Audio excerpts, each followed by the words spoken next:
Hey there, lovely soul. Welcome back to Noah's Stories. Before we begin, please join me in a heartfelt prayer.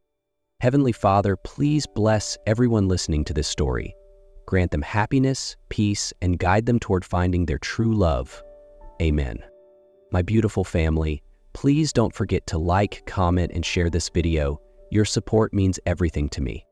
And now, let me tell you a story, not about power or success, but about what happens when someone dares to slow down and finally starts to feel. Ethan Walker had everything people usually dream of: money, fame, and power. At 35, he was the founder of a billion-dollar tech company, often dubbed by the media as the cold genius of a new era. But behind the glass-walled boardrooms and multi-million-dollar deals, Ethan knew something was missing. Lavish parties, endless strategy meetings, and relationships built on mutual benefit had slowly disconnected him from anything that felt real. He couldn't even remember the last time he had laughed without a filter. Then one day his personal phone rang. It was a call from Maplewood Residence, the care facility where his grandfather Samuel was staying, informing him that there had been some minor changes in his condition and that he had been asking for Ethan. Ethan paused. Something in the nurse's voice made his chest tighten unexpectedly. He glanced at the packed calendar on his desk, then stood up. He didn't know it yet, but that visit the next day would become the turning point of his life. The next morning, Ethan drove himself to Maplewood Residence. His sleek black electric car looked oddly out of place among the modest vehicles in the parking lot. The facility was high-end. He had chosen it to ensure his grandfather had the best. But no matter how comfortable, it still felt like a failure to have left him there. The front desk welcomed him with a warm smile.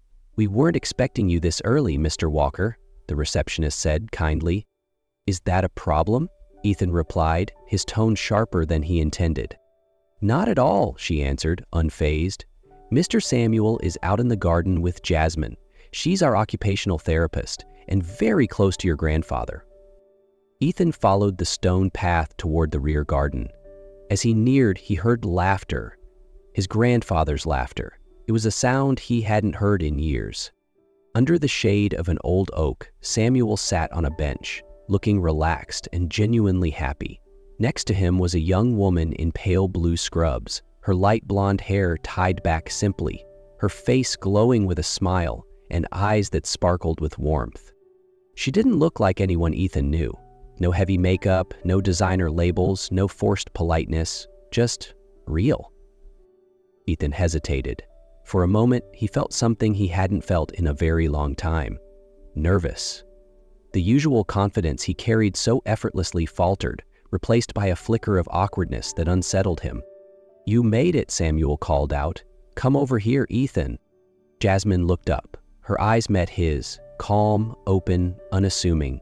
There was no awe, no judgment, just a regular glance from one person to another.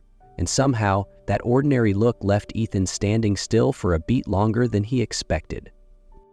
Ethan sat beside his grandfather while Jasmine respectfully stepped back to give them space.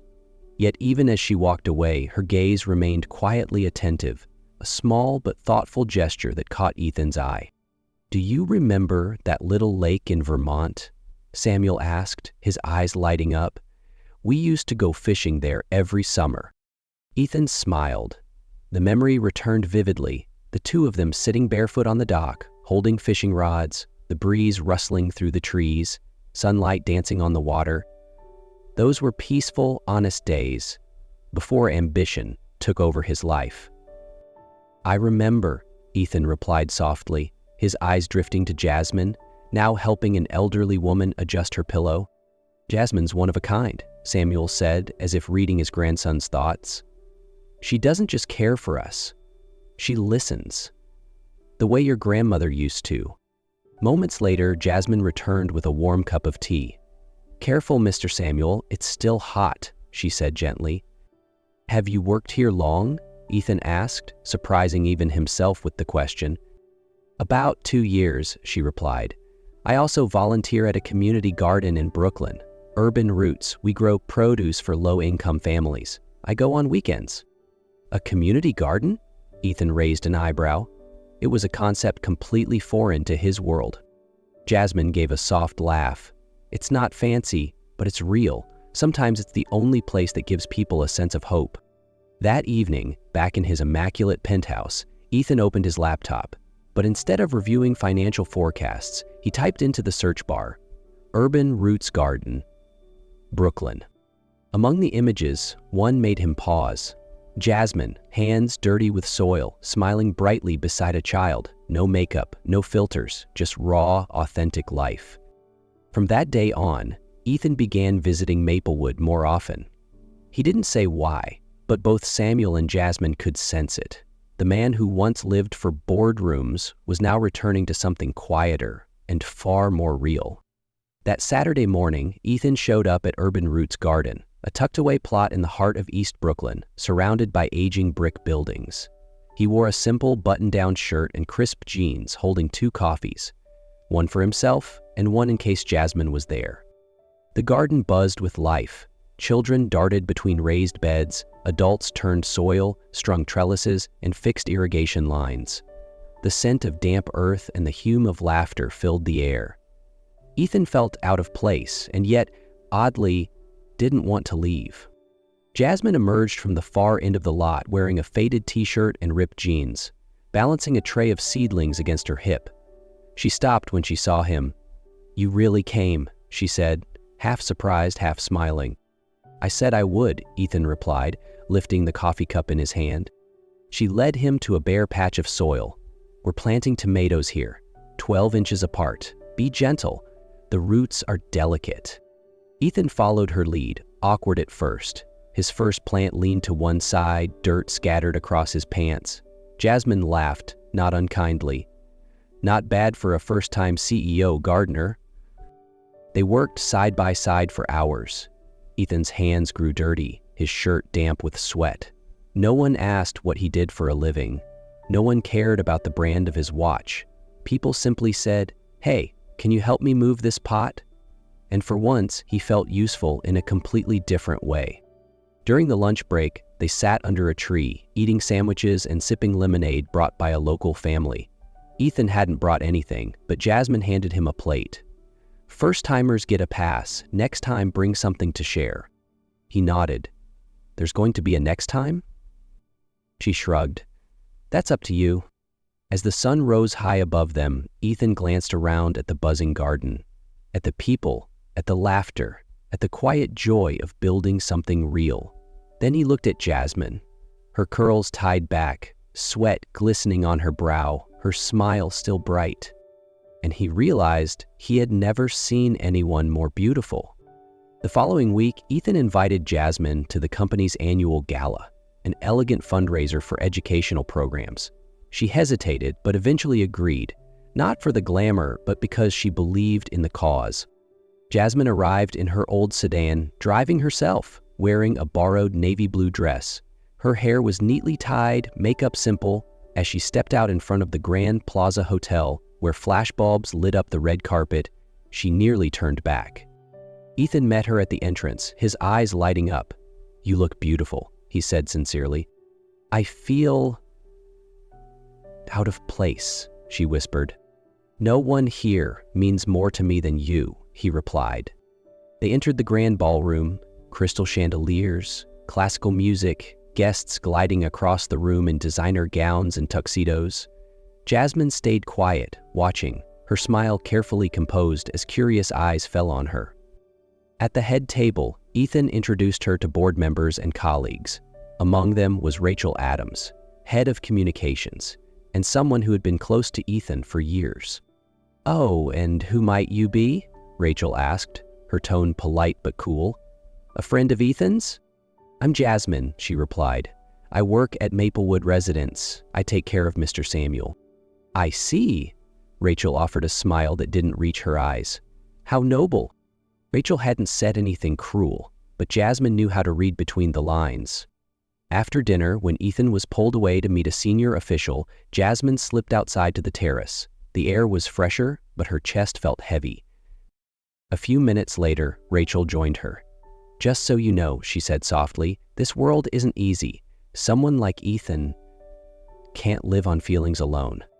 "Maybe you're right," Jasmine said calmly. She left early. Before going, she texted Ethan, "Thank you for the invitation. I had to leave early. Hope the evening goes well." Ethan returned to the table and saw the message. He called, no answer. The ballroom around him buzzed with music and chatter, but inside, everything had gone quiet. And for the first time in years, Ethan was afraid of losing something no amount of money could ever buy back. That night, Ethan couldn't sleep. Jasmine's text echoed in his mind, polite, distant. A wall had risen between them, and he knew exactly why. The next morning, instead of heading to his office, Ethan drove to Maplewood residence. He found his grandfather sitting on the porch, morning light catching in his silver hair. "You already know, don't you?" Ethan asked as he sat beside him. Samuel chuckled softly. "You thought Rachel was the only one who paid attention?" Ethan poured his heart out. The gala, Jasmine's departure, the emptiness that followed. "I've lost something valuable. All because I kept clinging to a world I don't believe in anymore." Samuel squeezed his hand gently. "You've got two choices. Keep building an empire others admire, or build a life you're proud to live." Those words unlocked something in Ethan. That afternoon, he called for a special board meeting at NextLink. Standing before the very people who once praised him and now quietly questioned him, he didn't flinch. "I used to believe success was measured in numbers," he began, "but lately, I've realized that's only part of the story." He unveiled a bold restructuring plan, reorienting the company to invest in education, community healthcare, and sustainability projects. Some members looked stunned. Rachel objected immediately, claiming he was letting emotions dictate business. "If emotions help me see the people behind the numbers," Ethan replied steady, "then maybe, for the first time, I'm actually leading." He announced leadership changes, removing those no longer aligned with the company's renewed vision, including Rachel. That evening, Ethan knocked on Jasmine's door. She opened it, surprised.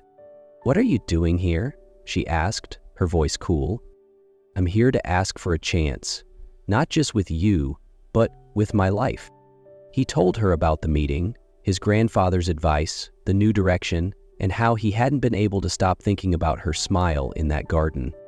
"I don't want to change you," he said. "I want to change with you." Jasmine looked at him for a long moment. Then she smiled, a soft, trusting smile. "Then let's start there." 2 months later, Urban Roots Garden was alive with laughter and music during its annual summer festival. Ethan was no longer an outsider, his sleeves rolled up, helping pitch tents, carry water buckets, and prepare alongside everyone else. Jasmine was handing out lemonade to a group of kids when she saw Ethan walking toward her, a small box in his hand. He smiled, sunlight dancing in his eyes. "I've got something to ask you," he said, voice just a bit shaky. "Right now?" Jasmine laughed, wiping sweat from her brow. "I've got lemon juice all over me." "Perfect," Ethan said, "because I wouldn't want to ask you anywhere else." With friends, neighbors, and Samuel seated proudly beneath a canopy of ripe tomatoes, watching nearby, Ethan knelt down and opened the box.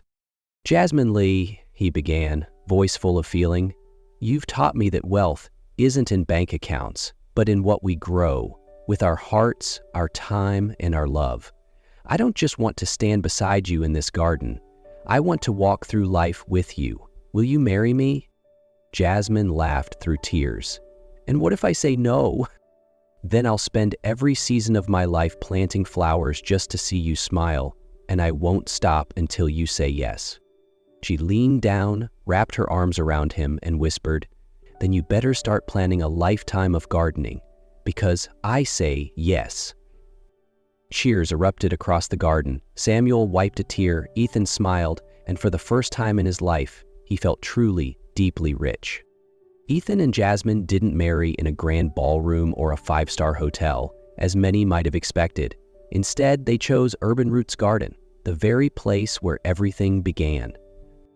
Under the golden glow of a late afternoon sun, surrounded by flowers and ripe tomato vines, they exchanged simple vows in front of family, friends, and the community. Jasmine wore a soft white dress, her hair flowing freely, holding a bouquet made from the very garden that brought them together. Ethan wore a crisp white shirt, no tie, holding her hand as if he never wanted to let go. Samuel walked the bride down the aisle, a moment that brought more than a few tears. "If your grandmother could see this," he whispered to Jasmine, "she'd be smiling all day."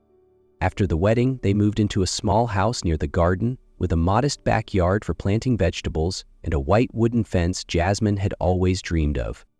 Their married life wasn't luxurious, but it was full of laughter. Every morning, Ethan made coffee while Jasmine cooked breakfast.